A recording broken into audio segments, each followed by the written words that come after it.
maintenant ou plus tard. Dans la description de la vidéo, il y a les notes de l'enseignement pour ce soir. Si ça vous intéresse, si c'est quelque chose qui vous aide et qui peut vous servir.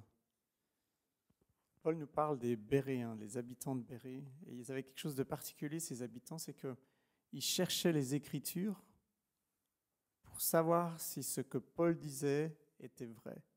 Pas avec un esprit de critique, mais justement, ils voulaient trouver ce que Paul disait, le voir eux pour eux-mêmes dans la parole de Dieu. C'est vraiment ce que je vous encourage et je nous encourage à faire, c'est de ne pas accepter ces choses qu'on reçoit comme ça tout seul, mais justement d'aller voir si vous pouvez aussi trouver cela dans la parole de Dieu, si vous voyez aussi cela dans le témoignage des Écritures. C'est quelque chose qui est important et des fois, j'ai simplement d'avoir les notes. Il y a aussi pas mal de références que je donne, que je ne cite pas pendant l'enseignement. Ça, c'est quelque chose qui peut être utile. J'ai prié. Seigneur, je te remercie pour la beauté de ton cœur. Seigneur, tu es le Dieu qui fait des miracles. Tu fais des grandes choses avec des petites choses. Seigneur, tu es celui qui peut faire n'importe quoi, toutes choses, avec des cœurs brisés, avec nos cœurs, du moment où tu reçois, tu as toutes les pièces du puzzle, toutes les pièces de nos cœurs. Et je te prie, Seigneur, ce soir, que nous puissions t'ouvrir nos cœurs. Je te prie, Saint-Esprit, que tu viennes pour ouvrir nos cœurs, que nous puissions voir la beauté, la magnificence de Jésus-Christ. Seigneur, tu es celui qui fait des choses impossibles. Et je te remercie, Seigneur, pour tes plans qui sont beaux, tes plans qui sont pleins de sagesse. Seigneur, tu prends deux mouvements qui sont complètement différents, qui pensent, qui vivent pour des choses peut-être différentes, et tu choisis de les mettre ensemble, Seigneur. Si toi, tu ne le faisais pas, Seigneur, ces choses ne se feraient pas d'elles-mêmes. Seigneur, je te remercie pour la beauté de ton plan. La beauté de ton plan qui révèle la beauté de ton cœur, la beauté de ta personnalité, la beauté de qui tu es. Dans le nom de Jésus, amen.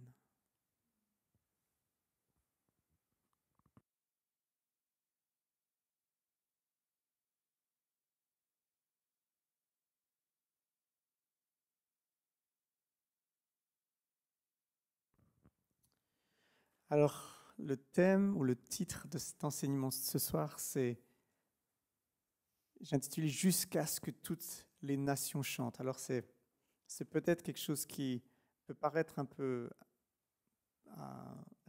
rigolo ou intéressant, parce que je ne sais pas si c'est vraiment le but qu'on a. Est-ce qu'on travaille à ce que toutes les nations chantent? C'est un peu une phrase qui est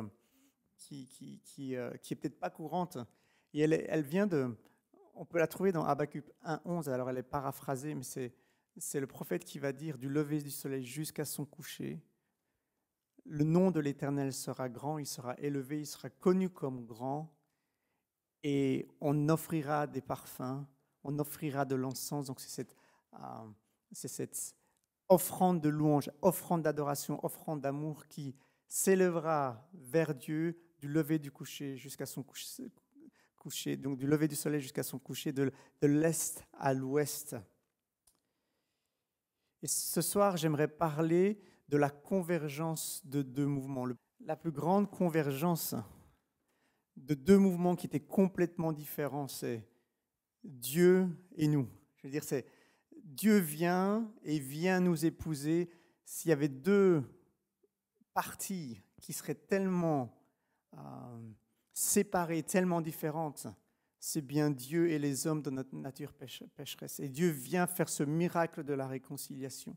Il vient faire ce miracle de l'unité.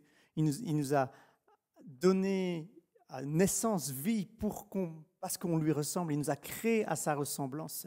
Et c'était inscrit dans notre ADN de pouvoir être comme lui, afin de pouvoir être unis à lui. Et ce soir, j'aimerais parler justement de ce que je crois Dieu est en train de faire à une moindre mesure par rapport à cet exemple-là. C'est la convergence de deux mouvements, le mouvement missionnaire et le mouvement de prière. Le mois passé, lorsqu'on parlait de l'onction de Luc 4, 18, je vous racontais ce rêve que j'ai fait. Je rêve pas souvent, et là, il y a une saison, j'ai fait plusieurs rêves.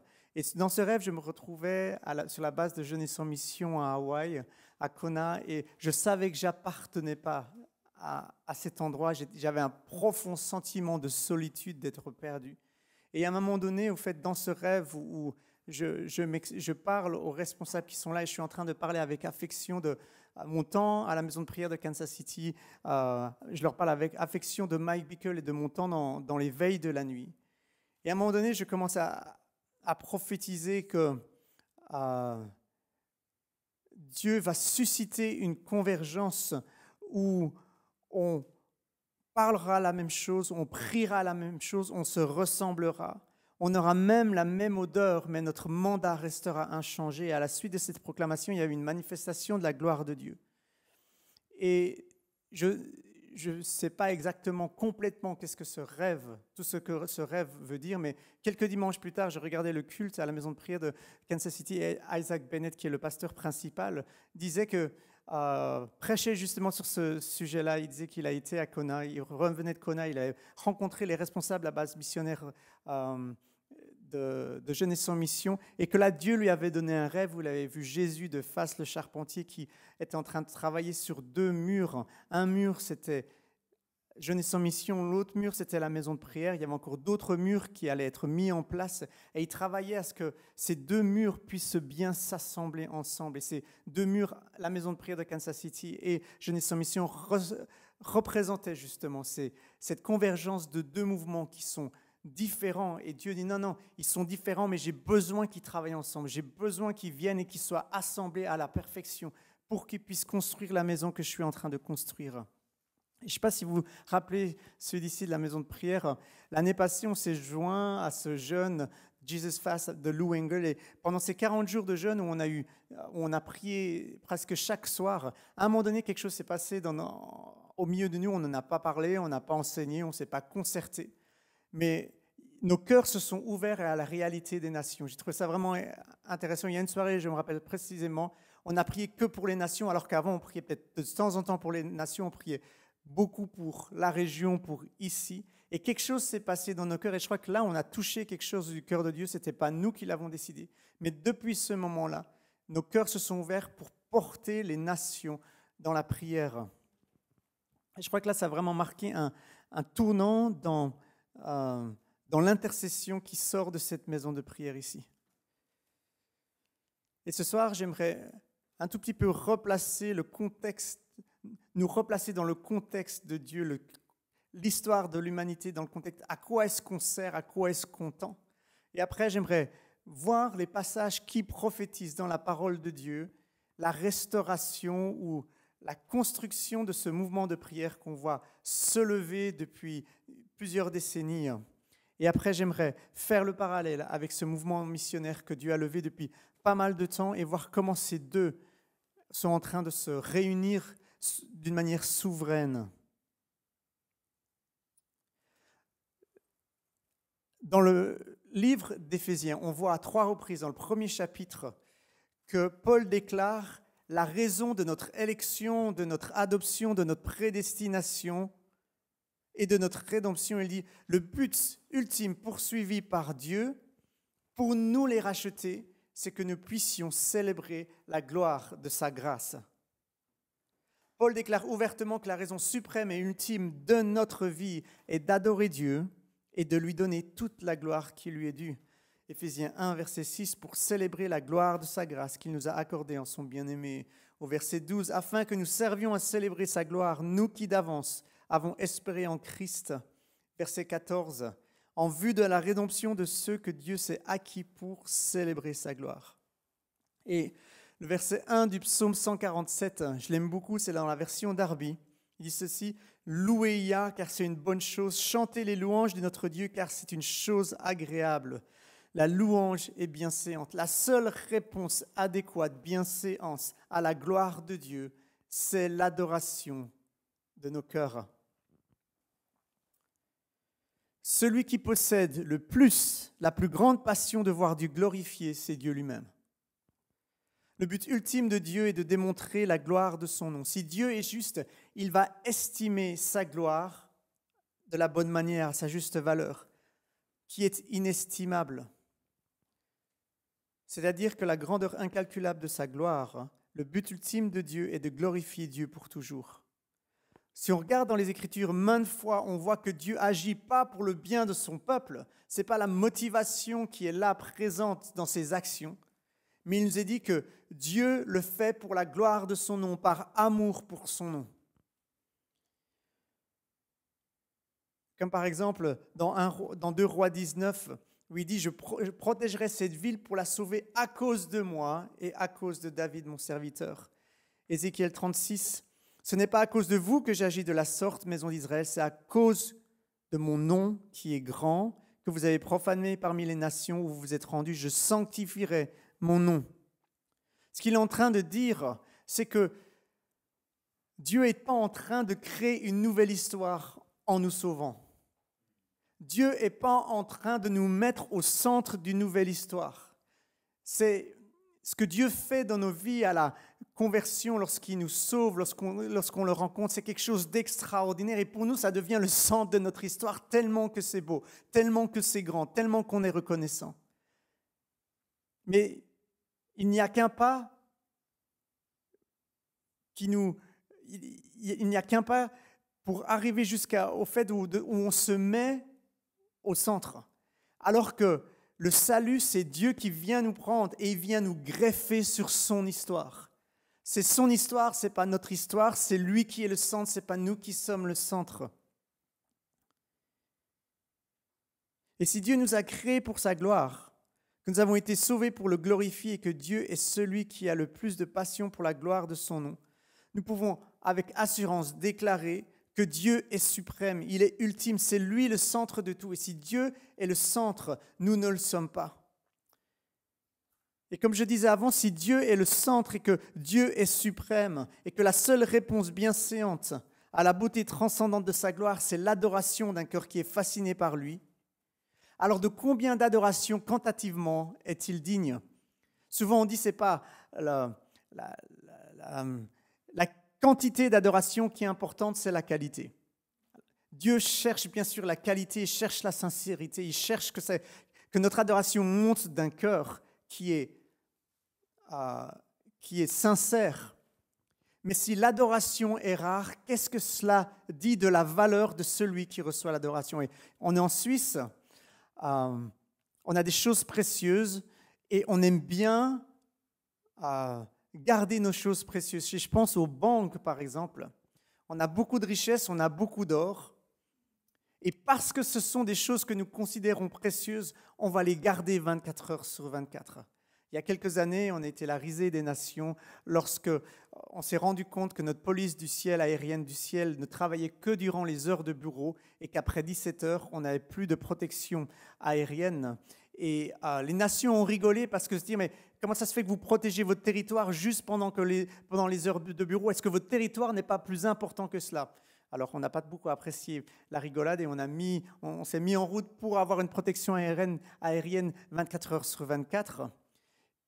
Ça ne tient pas la route lorsque on a quelque chose de précieux et on ne va pas lui consacrer l'attention qui lui est due. La même chose avec nos hôpitaux. Nos hôpitaux, ils sont ouverts 24 heures sur 24. Pourquoi ? Pas parce qu'on veut faire travailler des gens. Non, c'est parce que la vie est importante et on veut prendre soin des gens 24 heures sur 24. Alors la question qu'on peut se poser, c'est et si Dieu, lui qui est le plus précieux que l'or, si lui est suprême et non pas l'homme, est-il normal qu'il reçoive moins d'attention que ce qui est infiniment moindre que lui ? Et je crois que là, il y a quelque chose que Dieu veut faire. Dieu veut mettre en place, pas simplement à cause de ce que cela peut produire, mais parce que c'est une réflexion, on dit comme ça, ça reflète qui il est, en fait. Ça reflète sa valeur, ça reflète sa nature. John Piper, dans son livre sur la missiologie, que les nations se réjouissent, dit ceci: la mission n'est pas le but ultime de l'Église, l'adoration l'est. La mission existe là où l'adoration n'existe pas. L'adoration est suprême, pas la mission, car Dieu est suprême, pas l'homme. Lorsque notre ère sera terminée et que les millions de rachetés se prosterneront devant le trône de Dieu, la mission aura disparu. C'est une nécessité qui est temporaire. Mais l'adoration demeure éternellement. Le but de la mission, c'est d'amener les nations à se réjouir de la grandeur de Dieu. Et vous vous rappelez, lorsque j'introduisais ce thème, jusqu'à ce que toutes les nations chantent, c'est dans cette perspective-là. Le but de la mission, c'est d'amener les nations à se réjouir de la grandeur de Dieu. Et on voit dans le psaume 97, verset 1, « L'Éternel règne, que la terre soit dans l'allégresse, que les îles nombreuses se réjouissent. » Le psaume 67, verset 4, « Les peuples te célèbrent, ô Dieu, tous les peuples te célèbrent, les foules se réjouissent et triomphent. » Jésus n'est pas seulement venu nous sauver de l'enfer, il est venu pour nous donner la vie éternelle. Et la vie éternelle, c'est qu'on puisse le connaître, c'est cette connaissance où on expérimente Dieu. Si Jésus était simplement venu nous sauver de l'enfer, les hommes, nous serions le centre. Mais si Jésus est venu dans le monde afin que nous connaissions la grandeur surabondante de sa grâce, Dieu devient le centre. Et le but ultime de l'homme, c'est de glorifier Dieu et de faire de Dieu ses délices pour toujours. Le premier obstacle à l'adoration, c'est lorsque Dieu n'est plus au centre. Et c'est tellement facile de prendre l'évangile et prendre la beauté, de prendre les trésors de l'évangile et de transformer cet évangile en mettant l'homme au centre, en nous mettant au centre, en nous disant « Dieu est venu pour nous sauver nous-mêmes ». Et c'est vrai, Dieu a tant aimé le monde qu'il a donné son Fils unique afin que quiconque croit en lui ne périsse pas mais ait la vie éternelle. Mais c'est Dieu qui a donné, c'est Dieu qui est au centre. Et le centre, c'est pour donner la gloire à son nom.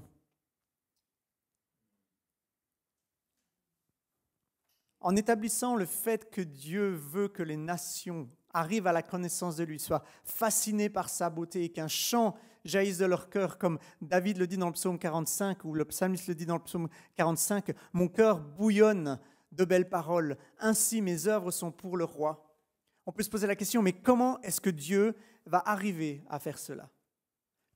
Quelle est la stratégie que Dieu va mettre en place pour que les nations chantent, pour que les nations le rencontrent, pour que les nations soient fascinées par lui, pour que les nations voient sa beauté et lui donnent la gloire qui lui est due?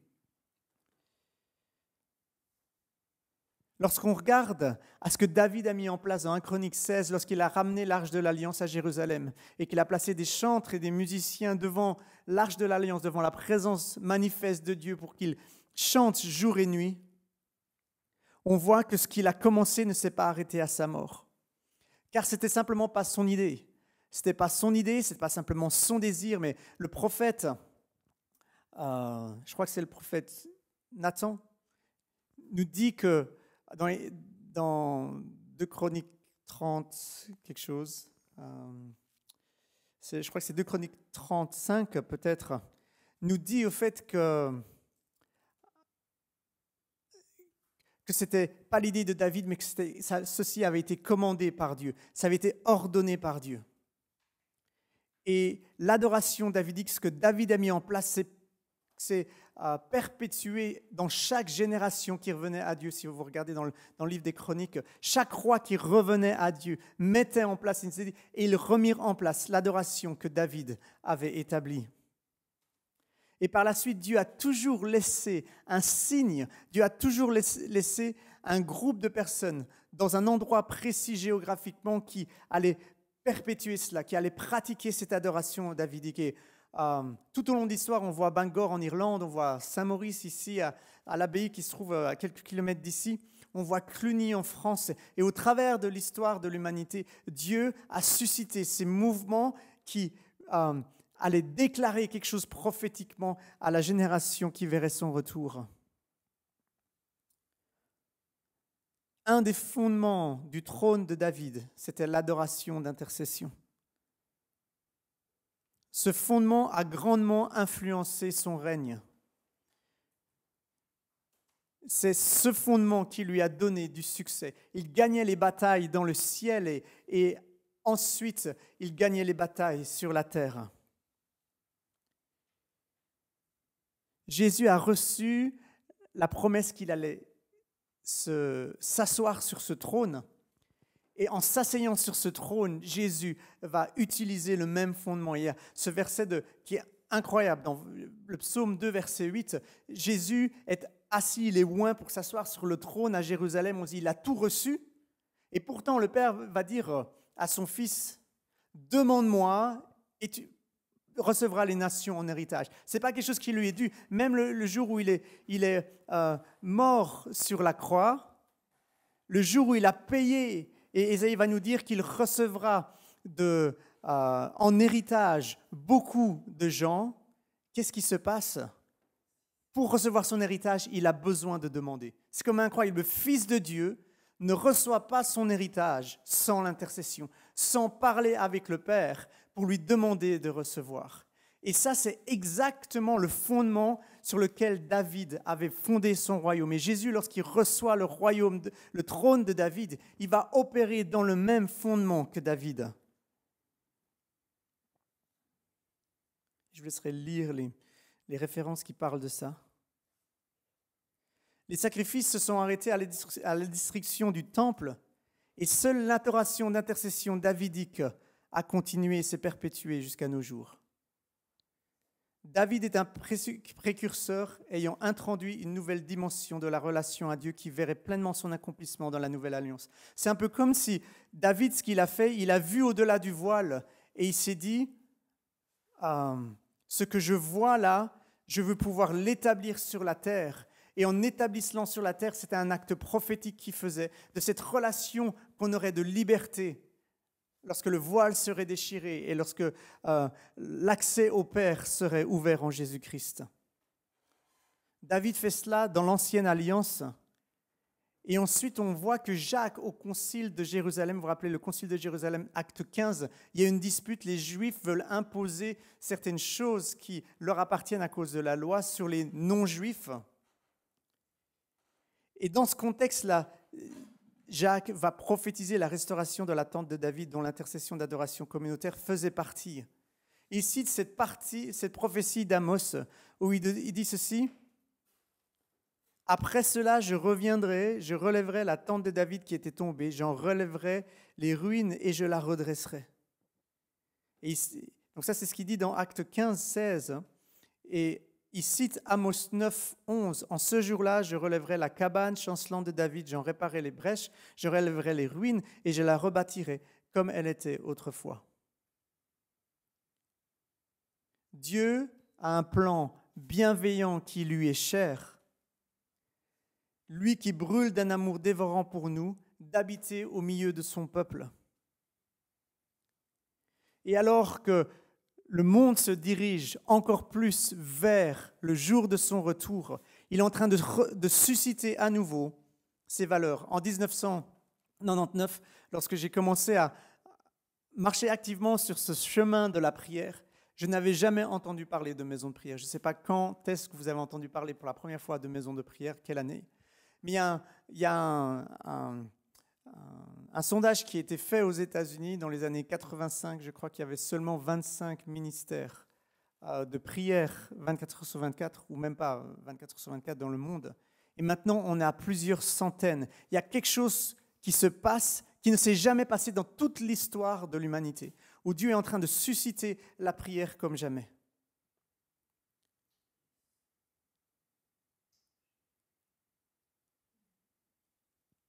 Alors que Jean voit la salle du trône et la splendeur de Dieu, il met par écrit certains détails de ce qu'il voit. Et il nous est parlé là de harpes et de coupes. Les harpes, ça représente toute l'expression musicale de l'adoration, et les coupes remplies de parfums sont les prières des saints. Et autour du trône de Dieu, il y a les 24 anciens et les 4 êtres vivants qui servent Dieu au travers de l'adoration d'intercession. Et quand je parle d'adoration d'intercession, c'est cette adoration et cette intercession combinée. Ces deux choses qui vont ensemble, elles sont combinées, elles sont simultanées. Apocalypse 5, 8, donc Jésus reçut le livre, les 4 êtres vivants et les 24 anciens se prosternèrent devant l'agneau, tenant chacun une harpe et des coupes d'or remplies de parfums qui sont les prières des saints. Ce que David a établi sur la terre est né du cœur de Dieu, il l'a trouvé dans le ciel. C'était une expression de ce qui se passe autour du trône de Dieu dans le ciel, qui voulait voir s'accomplir sur la terre. Et on voit que Jérémie va aussi prophétiser quelque chose par rapport à David. Ce n'est pas simplement Amos qui prophétise la restauration du tabernacle de David, mais Jérémie va dire ceci dans Jérémie 3, « Je vous donnerai des bergers selon mon cœur ». Et ça fait directement référence à 1 Samuel 13, 14, où Samuel va dire à Saül, « Dieu t'a rejeté, mais il s'est choisi pour lui-même un homme selon son cœur ». Je vous donnerai des bergers selon mon cœur, et ils vous feront paître avec intelligence dans la connaissance de Dieu et avec discernement. Et au verset 17, il nous dit à quel moment cela va se passer. Et il y a un moment précis. En ce temps-là, on appellera Jérusalem le trône de l'Éternel. On ne peut pas dissocier ce que David a fait, ce que David a mis en place, cette adoration davidique, avec le trône de l'Éternel. Et bien sûr, on parle du règne spirituel de Dieu, mais là, c'est le règne physique. On parle, à un moment donné, Jésus va avoir un trône physique à Jérusalem. Et c'est ce que Jérémie est en train de prophétiser au verset 17. En ce temps-là, on appellera Jérusalem le trône de l'Éternel.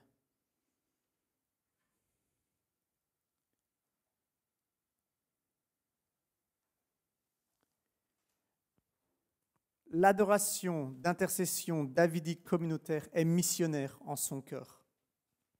Bien que David ait vécu avant Acte 10, c'est Corneille, c'est Pierre qui a cette transe, qui voit ces animaux impurs descendre et il ne veut pas manger et Dieu lui dit mange et il décide, et à ce moment-là il y a un serviteur qui vient et Dieu lui dit suis cet homme et il va chez Corneille et alors qu'il est il est entré dans une maison d'un non-juif, il est en train de prêcher, le Saint-Esprit descend et c'est là pour la première fois que officiellement le salut arrive aux gens des nations.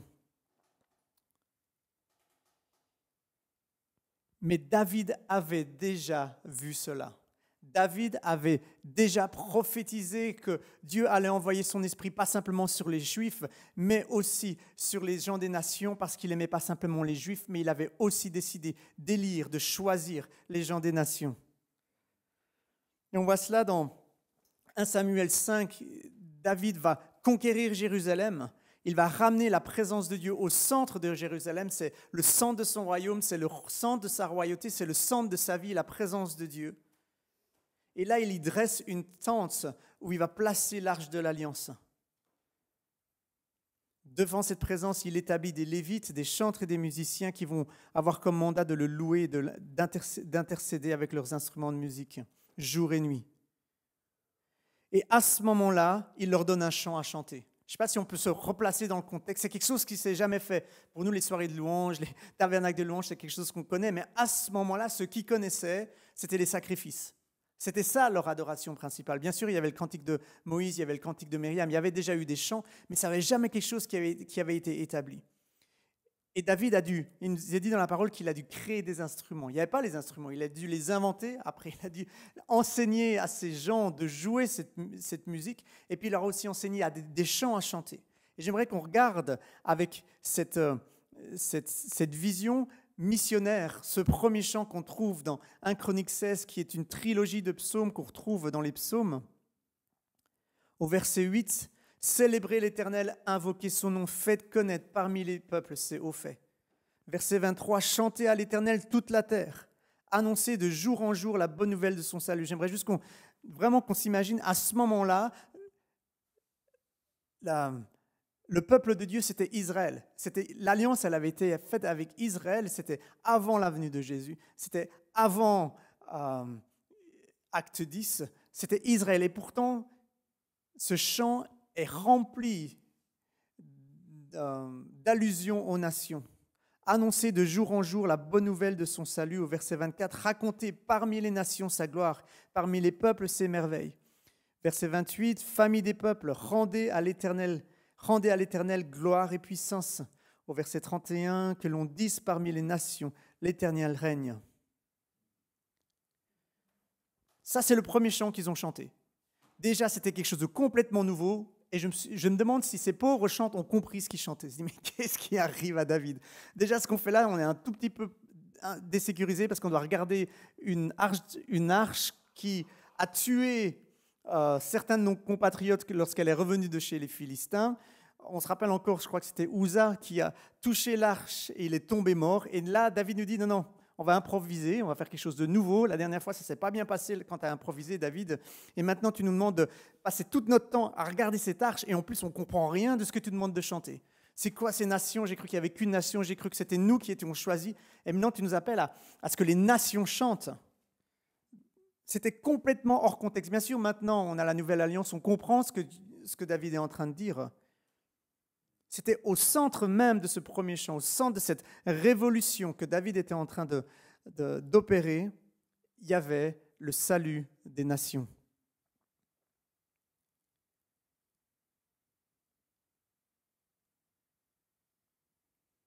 Et lorsque la pression augmente sur l'Église primitive pour que les convertis adoptent les lois hébraïques, les apôtres et les responsables de l'Église se rassemblent à Jérusalem, c'est ce que je disais juste avant. Et c'est là que Jacques va prophétiser Amos. Et j'aimerais lire la suite de ce que je n'ai pas lu avant. Donc le contexte, c'est quelques hommes venus de Judée enseignaient les frères et disaient, si vous ne vous faites pas circoncire, vous ne pouvez pas être sauvés. Donc ça, c'était la discussion, c'était le débat à ce moment-là, qui nous paraît bien loin maintenant. C'est plus dans l'autre sens. Et l'on décida que Paul et Barnabas et quelques d'autres monteraient à Jérusalem vers les apôtres et les anciens à propos de cette question. Jacques va déjà prophétiser ce passage-là dans le contexte du salut qui venait vers les gens des nations. Et il va prophétiser ceci: après cela, je reviendrai, je relèverai la tente de David, comme je l'ai déjà lu, qui était tombée, j'en relèverai les ruines et je la redresserai, afin que le reste des hommes cherche le Seigneur. De nouveau, il y a ce parallèle entre la restauration de la tente de David, cette restauration de l'adoration davidique, avec le fait que l'Évangile aille vers les gens des nations, que le reste des hommes cherche le Seigneur, et que toutes les nations sur lesquelles mon nom a été invoqué, dit le Seigneur. Jacques est en train de prophétiser un moment futur où Dieu relèvera la tente de David. Alors la restauration de la tente de David, c'est plus que l'adoration, mais l'adoration de David fait partie intégrale de cette tente.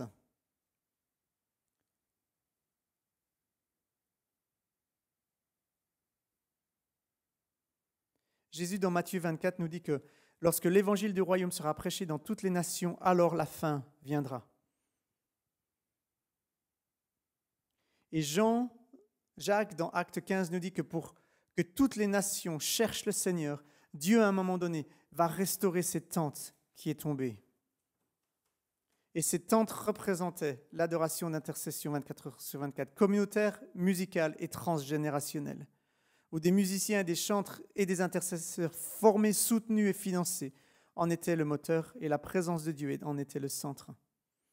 Cette tente, c'est une expression du modèle du trône de Dieu dans le ciel, sur la terre. À Jérusalem, la ville du grand roi, où Jésus régnera sur le trône de David pour toujours. Comme je l'ai dit, c'est important de se dire, la restauration du trône de la tente de David, ce n'est pas simplement l'adoration, ce n'est pas simplement l'intercession, elle arrivera à sa plénitude lorsque Jésus viendra, comme on a lu dans Jérémie 3, 17, lorsqu'il viendra établir son trône à Jérusalem.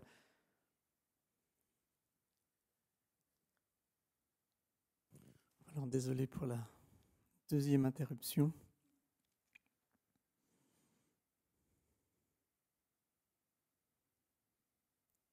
Donc, je venais de dire que lorsque il y a eu la question de savoir si les païens devaient suivre la loi juive, Jacques va prophétiser qu'il y a un moment donné, qui sera encore futur, où Dieu va relever la tente de David comme moyen pour que toute l'humanité puisse rencontrer Jésus.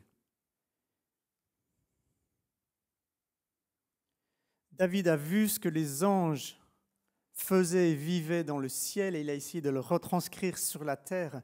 Et Jean, c'est Jean qui nous donne la vision la plus précise de ce qui se passe dans le ciel. Et c'est intéressant de voir le chant que ces anges chantent autour du trône. Et il dit ceci dans Apocalypse 5, versets 8 et 9, Quand il eut reçu le livre, donc Jésus, les 4 êtres vivants et les 24 anciens se prosternèrent devant l'agneau, tenant chacun une harpe et des coupes d'or remplies de parfums qui sont les prières des saints. Et ils chantaient un cantique nouveau en disant « Tu es digne de recevoir le livre et d'en ouvrir les sceaux, car tu as été immolé et tu as racheté pour Dieu par ton sang des hommes de toute tribu, de toute langue, de tout peuple et de toute nation. » De nouveau, alors que on voit la pensée originale, le modèle original de l'adoration d'intercession davidique qui est dans le ciel, on voit qu'en son centre, il y a les nations. En son centre, il y a toutes les tribus, il y a toutes les langues, il y a des nations de tous les peuples. Donc lorsque David a initié ce mouvement dans 1 Chronique 16, il a inclus les nations et l'appel missionnaire du peuple de Dieu, a déclaré ses merveilles jusqu'aux extrémités de la terre. Lorsque l'Église primitive est confrontée à cette question de comment vivre la foi avec les gens des nations, et là ça aurait pu totalement basculer d'un côté ou de l'autre, Jacques vient et prophétise qu'il y a un moment donné dans l'histoire où Dieu va relever cette tente de David, pas simplement pour dire que toutes les nations y seront incluses, mais pour dire que c'est un des moyens, ou c'est le moyen que Dieu va utiliser pour pouvoir rassembler ces nations et ces peuples autour de lui. Et lorsque Jean voit dans le ciel ce qui se passe autour du trône et qu'il entend ce qui est chanté, ça nous est déjà dit que c'est les nations entières, c'est les peuples entiers qui vont chanter. Dès sa conception, l'adoration d'intercession communautaire était comme un phare dans la nuit pointant les nations dans la bonne direction. L'adoration passionnée de celui qui est suprême, le seul digne de toute la gloire. Chantez à Dieu toute la terre. Et pour cela, elle était missionnaire. Faites connaître parmi les peuples ses hauts faits. C'est tellement facile de séparer. On aime bien compartimenter les choses. Il y a ceux qui sont là et puis ceux qui sont là. Et puis, eux, ils font ça, et eux, ils font ça. Et eux, ils aiment ça, et ils n'aiment pas trop autre chose. Et puis, eux, ils aiment le contraire. Et puis, on aime ça, en fait. Ça nous donne une sécurité, ça nous donne une clarté. Mais là, Dieu, il brouille les pistes. Dieu, il passe les limites. Il détruit les murs. Le mouvement que Dieu est en train de lever et d'accélérer la construction durant ces dernières décennies, ce mouvement de prière, d'adoration, est un mouvement missionnaire à sa base, à son centre, en son centre.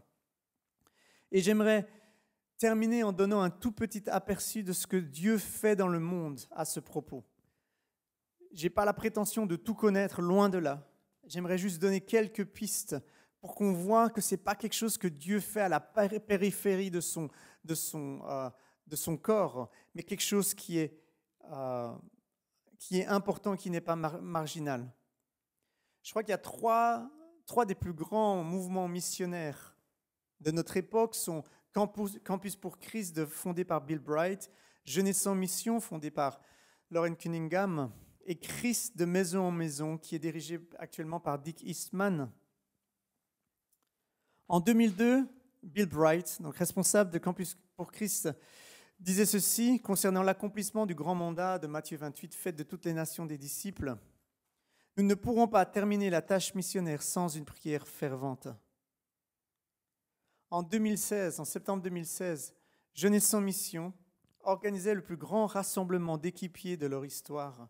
3000 d'entre eux se sont rassemblés à Kansas City pour plusieurs jours. Ils avaient rassemblé plusieurs responsables de sociétés bibliques, plusieurs responsables du mouvement de prière, afin de développer un partenariat pour mettre fin à la famine de la parole de Dieu dans le monde et chercher à travailler ensemble pour achever le mandat justement de Matthieu 28. Jeunesse en mission, c'est plus de 18 000 équipiers, je crois que j'ai entendu ce chiffre, 25 000 maintenant, répartis dans 1110 endroits, dans plus de 180 nations. Et depuis sa création en 1960, Jeunesse en mission a envoyé plus de 5 millions d'équipiers au travers le monde. Et c'est durant cette rencontre que Lauren Cunningham a fait cette demande, on peut dire peut-être solennelle, à un des plus grands ministères d'adoration, d'intercession communautaire 24 heures sur 24, qui est la maison de prière de Kansas City, de s'associer à lui afin de mobiliser 1 million d'intercesseurs pour pouvoir voir l'évangile du royaume se répandre dans le monde entier. Crise de maison en maison, on le connaît ici, CMM, responsable Philippe Bezard, qui vit ici en Valais. Cette mission mondiale dirigée par Dick Eastman est l'une des plus grandes et des plus efficaces organisations missionnaires dans le monde aujourd'hui. Elle atteint 1,2 million de personnes chaque jour avec l'Évangile.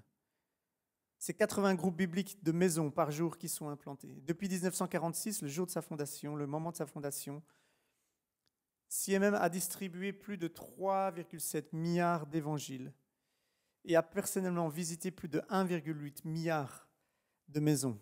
Ils ont établi 300 000 groupes bibliques et atteint le nombre de 150 millions de décisions à Christ dans plus de 130 nations. Et la vision de cette organisation, c'est son nom. C'est amener Christ dans chaque maison. Quelle belle vision, mais quelle vision! Point d'exclamation. Dick Eastman écrit dans un de ses livres qu'il a une vision un jour de l'Afrique et il voyait sur ce continent de l'Afrique plein de petits villages avec des feux et des fumées qui s'élevaient des maisons. Et il a entendu le Saint-Esprit lui dire « Tu es en train de voir l'encens de l'adoration s'élever de milliers et de milliers de villages qui ont été transformés par ma gloire. Tu es en train de voir des villages entiers qui sont devenus des centres d'adoration de ma présence. » Vous vous rappelez, l'homme n'est pas le centre. Le centre de l'Évangile, ce n'est pas qu'on n'aille pas en enfer. Le centre, c'est que Dieu reçoive la gloire qui lui est due, jusqu'à ce que toutes les nations chantent. Et il raconte comme un jour, il a été présenté un homme qui s'appelait Bill Williams. Vous savez, pour ceux qui connaissent la vie de missionnaire, la vie de responsable de missionnaire, une des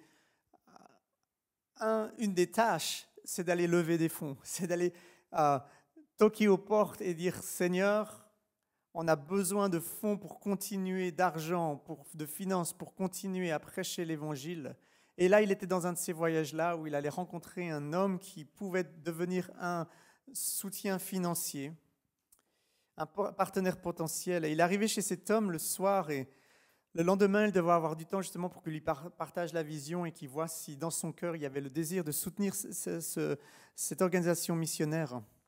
Et dans la nuit, Dieu a parlé à Dick Eastman et il lui a dit « J'aimerais que tu donnes 2 versets à cet homme, le psaume 27,4 et le psaume 149. » Et Dieu allait dire quelque chose de très précis, je ne veux pas que tu lui les dises, je veux que tu les chantes. Et comme il n'était pas un bon chanteur, il n'a pas dû dormir le reste de la nuit parce que je suis ici, je suis un étranger, cet homme est inconnu, il ne me connaît pas. Et maintenant, je vais chanter, je vais dire, voilà, Dieu m'a donné quelque chose et j'ai chanté sur lui, c'est un peu bizarre, c'était quelque chose qui le faisait sortir de sa zone de confort. Et le lendemain, avant même de manger, de faire quoi que ce soit, il a dit, il faut que je le fasse, sinon je ne le ferai plus. Donc il a chanté sur cet homme. Il était stressé, vraiment stressé. Et après avoir fini, Bill lui a posé la question, il lui a demandé s'il avait déjà fait attention au verset de Acte 15. Acte 15, c'est ce verset qu'on vient de lire par rapport au concile de Jérusalem, et qui parlait du relèvement de la tente de David en relation avec l'Évangile atteignant les extrémités de la terre. Et il continue en le disant que cela faisait plus de 20 ans qu'il priait pour la restauration de ce verset, l'accomplissement de ce verset. Et Dieu lui avait promis qu'il commencerait à voir l'accomplissement de cette promesse. Et alors que Dick Eastman écoutait ces paroles et essayait de comprendre ce qui était en train de lui arriver, il sentit le Seigneur lui dire « Je t'ai amené ici, pas pour que tu reçoives des finances, mais je t'ai amené ici pour que tu découvres la réalité de Acte 15. » Acte 15, 16 à 18 est la clé pour l'accomplissement de mes plans dans les nations. Tu feras partie de la réponse de la prière que Bill a priée pendant des années. Donc, il était responsable d'un des plus grands mouvements missionnaires. Il arrive là pour aller chercher des fonds et Dieu lui donne une révélation extraordinaire sur la façon dont il va pouvoir continuer à atteindre la vision qui était la leur d'apporter Christ de maison en maison. Et j'aimerais qu'on finisse en s'attardant à quelques réflexions que Dick Eastman a fait dans la fin de son livre par rapport à cette nouvelle révélation, cette nouvelle stratégie que Dieu lui donnait. Il raconte comment il a présenté justement à ses soutiens, à ses partenaires financiers qui étaient habitués de soutenir la publication de littérature chrétienne, qui était appelée à soutenir l'envoi de missionnaires dans le monde entier. Et tout d'un coup, Dick Eastman arrive avec cette vision de dire on a besoin de trouver aussi des finances pour pouvoir soutenir et établir des chantres et des musiciens qui vont chanter à Dieu. Sans cela, je vous lis ce qu'il dit.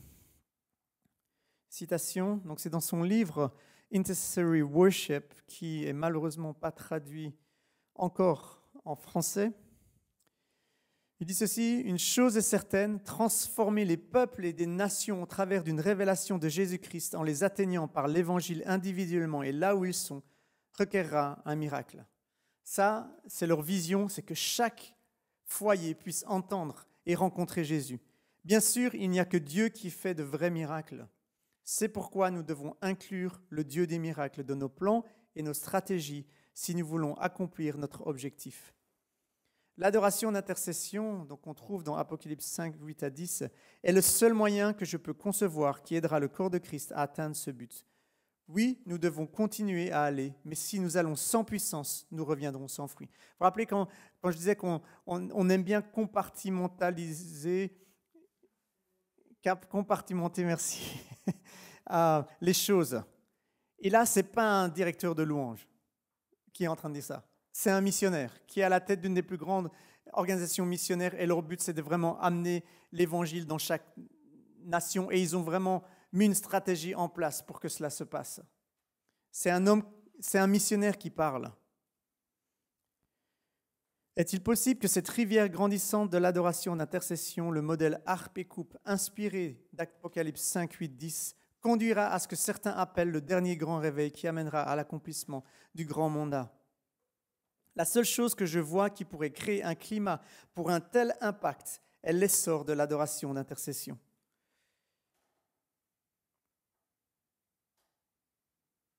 Je leur ai dit, c'est cela que nous représentons, pas juste nous, mais le corps de Christ. La plus grande moisson de l'histoire est encore à venir. Et l'Église est sur le point de s'unir comme jamais auparavant, saturée par l'atmosphère de l'adoration d'intercession harpe et coupe. L'intercession saturée d'adoration créera un climat pour l'avancement le plus productif de l'évangélisation de l'histoire. Au travers de toutes ces pages, dans tout ce qu'il écrit dans son livre, j'ai suggéré que la restauration complète de tout ce qui était lié au tabernacle de David allait balayer le monde dans les derniers temps, nous conduisant à la plus grande moisson de l'histoire. Si tel est le cas, nous pouvons nous attendre à ce que l'adoration d'intercession devienne la chose principale que nous, disciples de Jésus, faisons. Rien ne pourrait être plus stratégique dans nos plans. C'est vrai, ce ne sera pas la seule chose, mais ce sera la chose principale. Je crois que l'adoration d'intercession pourrait bien être la différence entre accomplir ou ne pas accomplir le grand mandat donné par Christ à l'Église. Et la dernière citation, je crois qu'une des clés principales pour que le grand mandat soit achevé est l'adoration d'intercession. Allons-nous le reconnaître? Est-ce que ce que nous avons mentionné dans la deuxième partie de ce livre, qui était le développement de la restauration du tabernacle de David, pourrait nous donner une telle clé? Est-ce que le corps de Christ est prêt à ouvrir les portes du ciel et libérer un baptême mondial de la gloire de Dieu au travers d'un mouvement d'adoration d'intercession qui restaure le tabernacle de David afin que le reste des hommes cherche le Seigneur?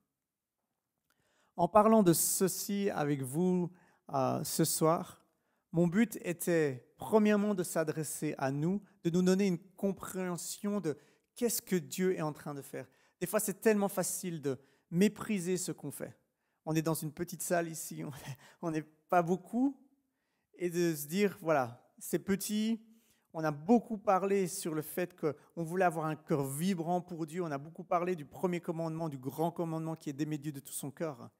Et en même temps, dans cette vision-là, à son centre, il y a les nations. À son centre, il y a notre prochain. À son centre, il y a ceux qui nous entourent. Et Dieu, ce qu'il fait ici, il le fait à tellement d'autres endroits. et on fait partie de quelque chose de bien plus grand. Je ne suis pas en train de dire qu'il n'y a jamais eu de prières qui ont aidé les missionnaires, qui ont soutenu les missionnaires. Ce que je suis en train de dire, c'est que ce mouvement de prière que Dieu est en train de lever est profondément missionnaire à son centre. Et la deuxième chose, la raison pour la deuxième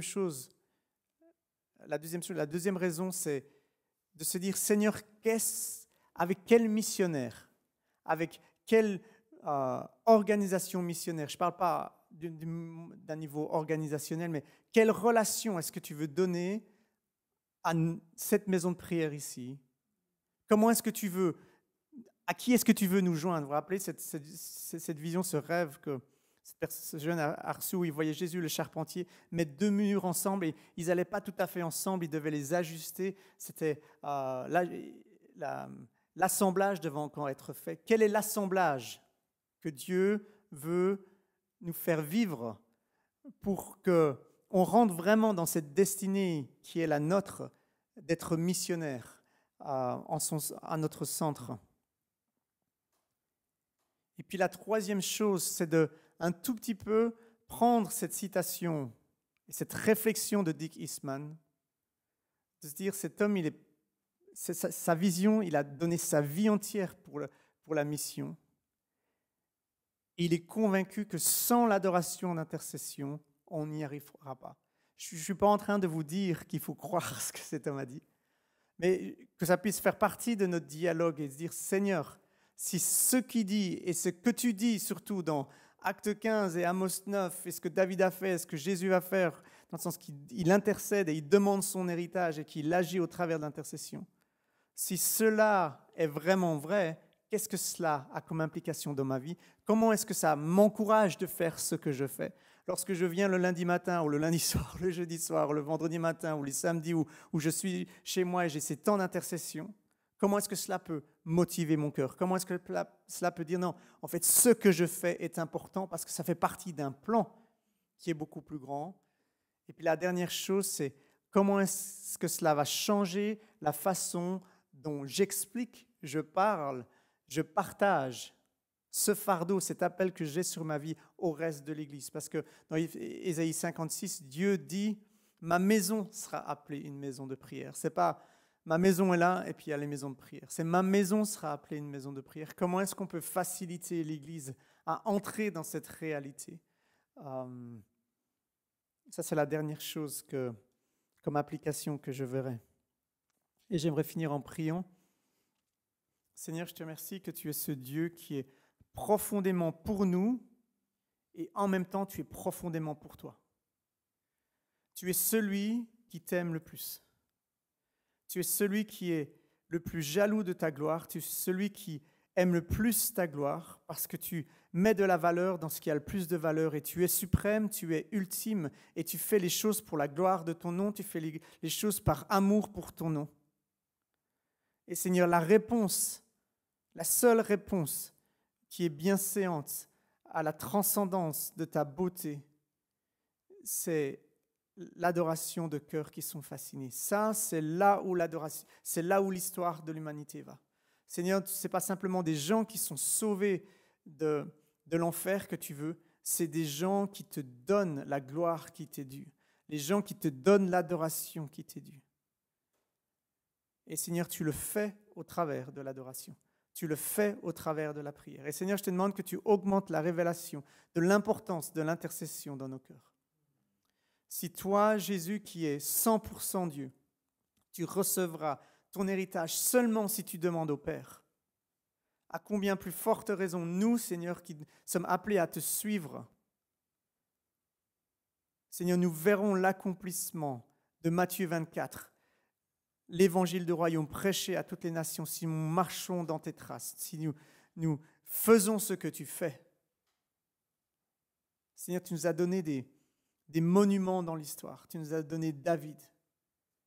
Tu nous as donné le témoignage, Seigneur, de Jacques au concile de Jérusalem. Tu nous as donné des témoignages dans toute l'histoire de l'Église. Et aujourd'hui, on voit que tu accélères quelque chose, que tu fais quelque chose dans le monde entier où tu suscites la prière. Tu suscites un mouvement missionnaire, tu suscites une convergence. Et Seigneur, je te prie que tu nous donnes cette grâce de dire, Seigneur, on veut faire partie de cela. Seigneur, utilise-nous, transforme encore nos cœurs, aligne. Seigneur, là où ces jointures ou ces assemblages ne peuvent pas aller ensemble parce qu'elles ne sont pas compatibles, Seigneur, que nous puissions accepter, que tu viennes couper certaines parties, que tu viennes, Seigneur, ajuster, Seigneur, certaines parties. Et Père, je te prie aussi que tu viennes nous donner cette sensibilité de ton esprit. Comment veux-tu, Seigneur, nous joindre avec ceux qui se sont donné leur vie pour la mission? Seigneur, qui ont accepté de tout perdre afin de te gagner toi dans la mission, qui ont accepté de tout donner afin que d'autres te rencontrent. Seigneur, tu nous dis que ce ne sont pas deux mouvements qui s'opposent, c'est deux mouvements qui viennent ensemble. Alors Seigneur, c'est seulement toi qui peux le faire. Cette convergence, c'est toi qui l'a fait, c'est toi qui l'accomplit. Et nous voulons te dire ici à la maison de prière de Saint-Maurice et prier pour les autres maisons de prière et pour ton Église, Seigneur, que ce que tu as prophétisé dans Acte 15, que ce que tu as prophétisé dans Amos 9, que ce que tu as prophétisé dans 1 Chronique 16, où c'est toutes les nations qui chanteraient. Ce que tu as prophétisé dans Ésaïe 42, qu'avant ton retour, que tu reviendrais dans un concert de louanges où les îles, les montagnes, les déserts te loueront. Seigneur, je te prie que tu viennes nous encourager avec cette réalité, que tu viennes éclairer nos yeux, que tu donnes une perspective. Où est-ce qu'on va? Quelle est la direction? Quel est le but? Qu'est-ce qui se passera dans les années prochaines? Seigneur, ce que tu es en train de faire, de lever, ne va pas s'arrêter. Tu l'as prophétisé et ça va aller en crescendo, Seigneur. Fortifie notre foi. Fortifie notre foi, Jésus. Et de nouveau, je te demande pour des rêves. Je te demande que tu viennes confirmer ta parole, Jésus. Je te demande pour l'invasion du surnaturel, comme cela s'est passé pour Dick Eastman, où tu l'as surpris, tu as profondément changé sa stratégie. Seigneur, que tu viennes aussi le faire pour nous. Cet esprit de révélation, viens, cher Saint-Esprit, révèle-toi à nous, révèle-toi à ton Église. Dans le nom de Jésus, amen.